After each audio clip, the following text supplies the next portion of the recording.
Okay, let's look at transcoding for TouchEdit using Resolve Lite, which of course is the most economical program because it's free. And it has the added benefit of being both a Mac and a PC program. So certainly this is a great tool for us to transcode footage to get on into TouchEdit. So we're in the media page here, which is where we want to be to start.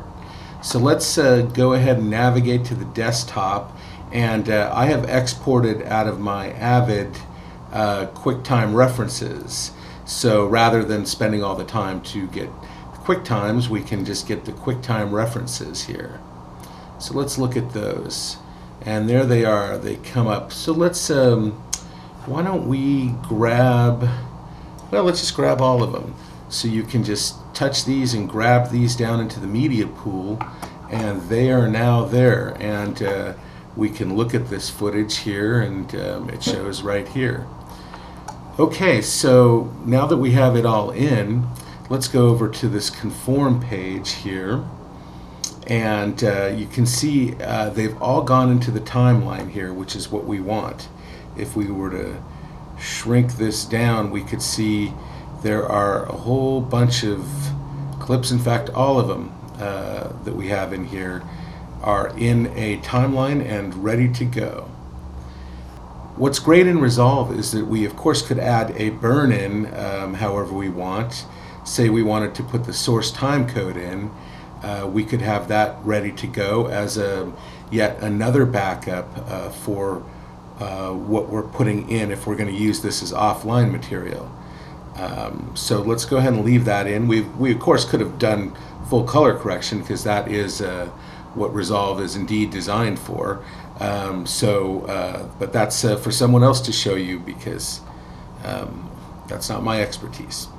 Okay, so let's move on. We've set a burn in. Let's go to delivery now, and we could start with the easy setup by doing export to Final Cut Pro here. And instead of going to ProRes, we're going to go to QuickTime H.264. Now, TouchEdit takes up to 1920 by 1080, or 1080p as it's called. Or if we're doing offline, I like to fit as much as I can in, and my typical these days is to go in 640 by 360 because it looks good on TouchEdit, and it takes very little space. So we also definitely want to render the audio. Now, this is a full, has all the split tracks. We may want to bring those in, or we may not. If we just want the mix track, we could leave this to render one channel of audio, or if we want to get all 8, we could do that. So for now, we'll just leave that at 1. Sample bitrate 16 is fine. Very important, we're going to render the timeline as individual source clips. Okay, now we're going to say where we're going to render it to, and let's go ahead and we'll just choose right here, and you need to do it into Avid media files. So let me take a look. Okay, and into MXF actually.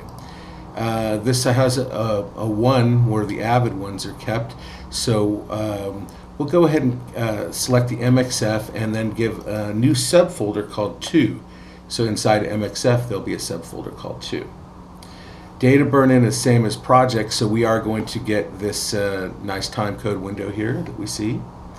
It may turn out much bigger because this is this size against a 1080, so you should factor that in. If you know you're going to do 640, well, this is probably going to appear pretty big, but I'll leave it that way for now.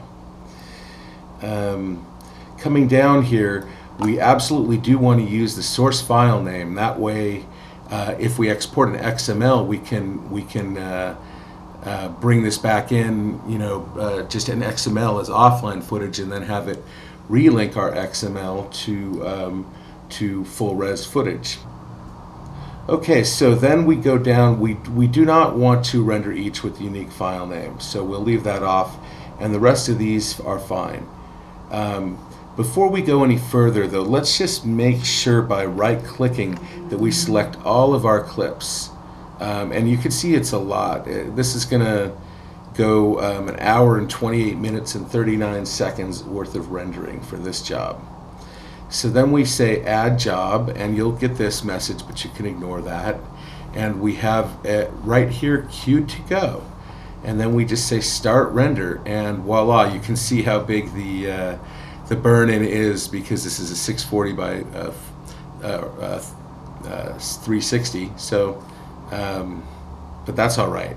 So now it's going to go down. It says because we had that hour and a half footage, and I have no GPU card in here, it's going to take 2.5 hours.